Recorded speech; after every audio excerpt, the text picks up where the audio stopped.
Hi అండి, అందరికీ నమస్తే. అందరూ ఎలా ఉన్నారండి? బాగున్నారా? మేమైతే చాలా బాగున్నాం. మీరు కూడా చాలా బాగున్నారని కోరుకుంటూ ఈరోజు వీడియో వచ్చేసి మంచి మంచి టిప్స్ అండి. మనకు చాలా బాగా యూజ్ అయ్యే టిప్స్, ప్రతిరోజు యూజ్ అయ్యే టిప్స్ అండి. ఆ టిప్స్ ఏంటో చూద్దాం. ఎవరైనా మన ఛానల్ కనుక ఫస్ట్ టైం చూస్తున్నట్టయితే ప్లీజ్ సబ్స్క్రైబ్ చేసుకోండి. ఫస్ట్ టిప్ అండి, మనము గ్యాస్ సిలిండర్ కొత్తది ఓపెన్ చేసేటప్పుడు ఇలా థ్రెడ్తో లాగుతూ ఉంటాం కదా, అలా లాగేటప్పుడు ఒక్కొక్కసారి థ్రెడ్ అయితే తెగిపోతూ ఉంటుంది, లేకపోతే తెగకుండా కూడా చాలా గట్టిగా ఉంటుంది. అలాంటప్పుడు చాలా ఈజీగా దీన్ని ఎలా ఓపెన్ చేయాలో చూద్దామండి. ఏం లేదండి, ఒక స్పూన్ తీసుకొని ఇలా కడ్డీ ఉంటుంది కదా, ఆ కడ్డీ మధ్యలో ఇలా పెట్టేసి ఇలా అన్నామంటే చాలా ఈజీగా అయితే క్యాప్ వచ్చేస్తుంది అనమాట. చూడండి, మీరు కూడా తప్పకుండా ట్రై చేయండి. ఒక్కొక్కసారి థ్రెడ్ తెగిపోయినా లేదంటే ఇలా ఎప్పుడైనా గట్టిగా రాకుండా ఉన్నా ఇలా స్పూన్ పెట్టి తీసేసేయండి, ఈజీగా వచ్చేస్తుంది. టిప్ నచ్చితే వీడియోని లైక్ చేయండి. మంచి మంచి టిప్స్ కోసం మన ఛానల్ అయితే సబ్స్క్రైబ్ చేసుకోండి. ఇప్పుడు నెక్స్ట్ టిప్ అండి, సెకండ్ టిప్. అదేంటంటే, మనం ఒక్కొక్కసారి చుక్కకూర ఎక్కువగా తెచ్చుకుంటూ ఉంటాం కదా, ఎక్కువగా తెచ్చుకున్నప్పుడు వేస్ట్ కాకుండా ఈ విధంగా అయితే పచ్చడి చేసుకోండి. చుక్కకూరను ఒలుసుకొని ఆనియన్స్, టమాటాలు, ఎండుమిర్చి తీసేసుకోండి. ఇలా ఇవి చుక్కకూరను కాడలతో సహా వేసేసుకున్న తర్వాత ఇలా నీట్గా శుభ్రంగా కడిగిన తర్వాత స్టవ్ పైన అయితే ఒక కడాయి పెట్టుకోండి.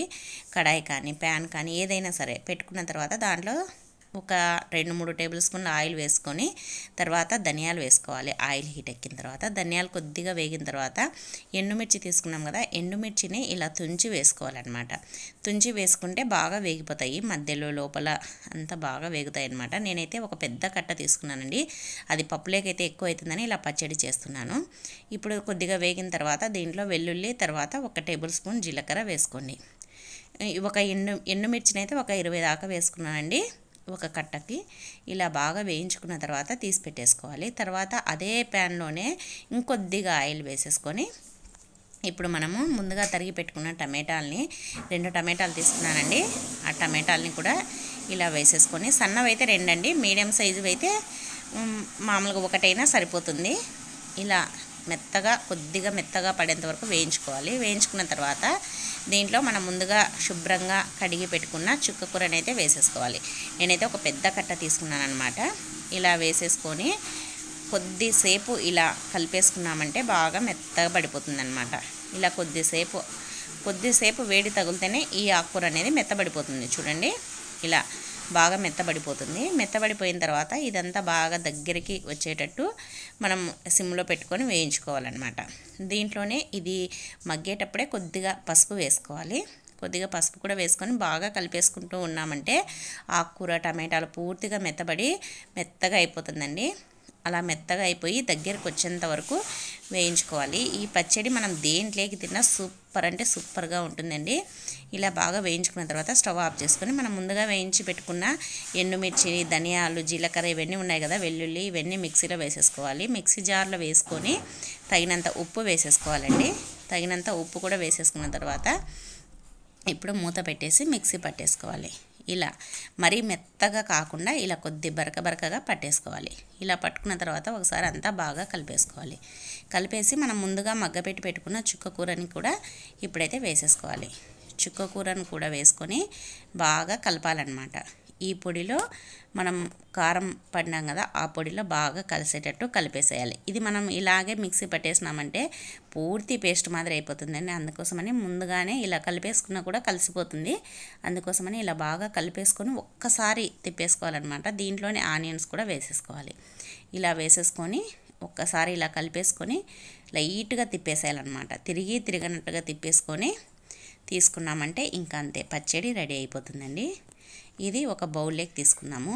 వేడి అన్నం లేక కానీ చపాతీ లేక కానీ దేంట్లోకి తిన్నా సూపర్గా ఉండే చుక్కకూర పచ్చడి అయితే రెడీ అయిపోయిందండి. ఈ టిప్ నచ్చినట్టయితే, ఈ వీడియో నచ్చినట్టయితే లైక్ చేయండి. నెక్స్ట్ టిప్ ఏంటంటే, మనము స్టిక్కర్స్ ప్రతి ఒక్కరు యూజ్ చేస్తూ ఉంటారు కదా, స్టిక్కర్స్, తిలకం ఏదైనా సరే మనం స్టిక్కర్స్ పెట్టుకునే చోట ఒక్కొక్కసారి అలర్జీ వచ్చేసిందనమాట. అలర్జీ వచ్చేసి అక్కడ పెట్టుకోవాలన్న గుల్లలు చిన్న గుల్లలు మాదిరిలేసి దురద పెడుతూ ఉంటాయి. అలాంటప్పుడు ఇలా మనం వ్యాజ్లిన్ అయితే తీసుకోండి. వ్యాజ్లిన్ కొద్దిగా మనము ఎక్కడైతే స్టిక్కర్ పెట్టుకుంటామో ఆ ప్లేస్లో అయితే ఇలా అప్లై చేయండి.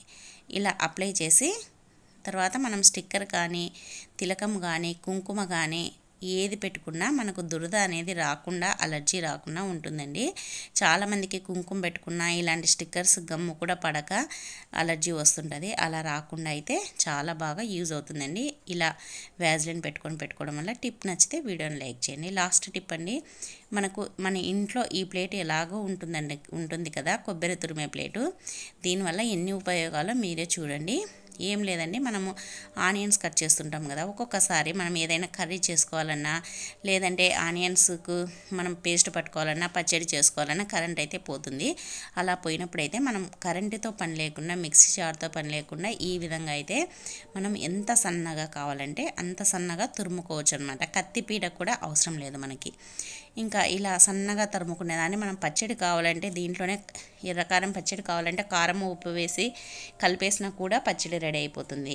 లేదంటే మనం చికెన్ కర్రీలోకి గ్రేవీ రావాలంటే గ్రేవీకి ఇలా చేసేసుకోవచ్చు. ఇలా మనం తురుముకొని వేసుకున్నామంటే గ్రేవీ అనేది బాగా చిక్కగా వస్తుందన్నమాట. టేస్ట్ కూడా చాలా బాగుంటుంది. ఇలా మామూలుగా కట్ చేసి వేసుకున్న దానికి, తురిమి వేసుకున్న దానికి చాలా బాగా అయితే యూజ్ అవుతుంది. తర్వాత మనం ఆనియన్స్ కట్ చేసుకున్న తర్వాత మనం బంగాళదుంపలు కూడా చిప్స్ చేసుకోవాలన్నా, ఇలా ఎప్పుడైనా తురుముకోవాలన్నా సలాడ్లోకి అలాంటి దాంట్లోకి, లేదంటే ఇలా చిప్స్ కట్ చేసుకోవాలన్నా ఈ ప్లేట్ అయితే చాలా బాగా ఉపయోగపడుతుంది. ఇలా తిప్పి పెట్టేసుకొని ఇలా అయితే చిప్స్ను మనం ఎంత పల్చగా కావాలంటే, మనం ఎంత ఫాస్ట్గా రుద్దుతామో అంత పల్చగా వస్తాయండి చిప్స్. ఎప్పుడైనా కూడా మనం స్లోగా రుద్దేదానికంటే ఎక్కువగా ఫాస్ట్గా రుద్దేసినామంటే చాలా ఫాస్ట్గా రుద్దడం వల్ల చాలా పల్చగా వస్తాయి. మనం దీన్ని వేయించుకోవడానికల్లా చాలా ఈజీగా అయితే వేగిపోతాయి అన్నమాట. చూస్తున్నారు కదా, ఈ టిప్ నచ్చితే వీడియోని లైక్ చేయండి. మనం దీంతోనే టమాటాలు కూడా కట్ చేసుకోవచ్చు. టమాటా ప్యూరీని ఎలా చేసుకోవాలో చూద్దామండి.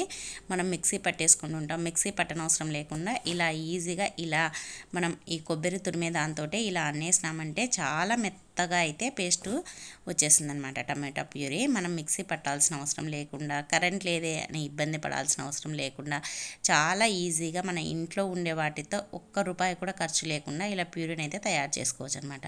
చూడండి, మొత్తం ఎక్కడ దానికి అంటుకోకుండా అసలు టమాటాకు గ్రేవీ అనేది లేకుండా చాలా నీట్గా వచ్చేసింది. చూస్తున్నారు కదా ఎంత బాగా ప్యూర్ అయిపోయిందో. ఈ టిప్ కూడా మీకు నచ్చినట్టయితే వీడియోని లైక్ చేయండి.